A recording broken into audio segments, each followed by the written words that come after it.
To add or subtract two fractions, p over q, rational fractions, so involving a variable x, so p and q are polynomial expression, plus s over t. Okay. So to do that, the idea is like numbers. We would like to have um, the same, a common denominator uh, for each fraction, for both fractions. So a common here is q times t. Okay. Um, so to get this, the idea is to complete the factor that is missing for the denominator. Here, for example, let's say t. So if I multiply denominator, I need to multiply numerator so that I am not changing my fraction. Okay, by simplifying, I get exactly the same fraction. Let's do it for s over t.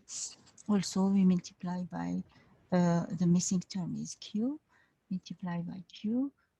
Okay, so I have the same. And now that I have a common denominator, so my sum will be q times t, and my factor, my t, the numerator will be s times q. And if you remark here, you can remark, let's just write it better. Yeah. So we remark that, so for first remark, if we have difference, it will be similar, okay? Similar idea. So finally, what we can keep, technical aspect of adding or subtracting two rational fraction is the following: p over q plus or minus s over t equal. So the technical aspect here, what I mean is this, the following, okay, by using a row like that, okay, and another row. Like, okay. So I am, yes, I'm just adding. So multiply p times t, p times t plus or minus q times s over mm, over the product denominator q times t. Okay, so this is how we do it. Okay, so we will keep in mind this rule for us. Okay. Okay, so let's do now. Let's practice.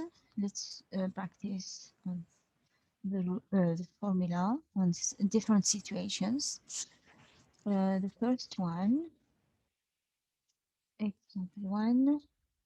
So suppose that I have to compute 2x minus 1 to simplify and okay, at minus 7. So here I recognize a rational fraction because I have polynomial over polynomial, but this one, it seems 7 is not, but it is. We can always see it as a constant fraction. I can write it as 7 over 1, okay? And apply my rule using the arrows if you want, okay? So I can always say I can do that, okay? And do that, okay? So go back, my calculation. So I will have 2x minus 1 times 1 minus, and here 7 times x plus 1 over the product of the two numerators. So denominator x plus 1 times 1. Okay. So if you simplify now, 2x minus 7x will be minus 5x minus 1 minus 7 will be minus 8. And I don't see any simplification now or between the expression of the numerator and the denominator. So this is my final answer. Okay, let's do one more example here. So look at this one. Suppose that you are given 1 over x plus 2 and plus 1 over x minus 2. Okay. So there's two expressions. We have two rational expressions. So we can just apply the rule. Okay. Here it is. Can do that. Okay, then I can do that. On that. And so I will have 1 times x minus 2 plus x plus 2 times 1 over the product. Okay, this is a common denominator. And now the last step, compute the numerator and see if we can simplify or not. So here I have x minus x plus x, 2x. I have minus 2 plus 2 will be 0. Okay, so my final answer will be plus 2 times x minus 2. Okay, let's do now a last one example. So the following, so suppose that I have 4 over x, 3 fractions, 1 plus 1 over x minus 2, and minus 3 over x2 minus 2x to it. Okay, add and difference. So I have 3, I don't have only 2, so but I can proceed step by step. I can decide either to add the first one with the second, the last, or the second with, but look, it's better to work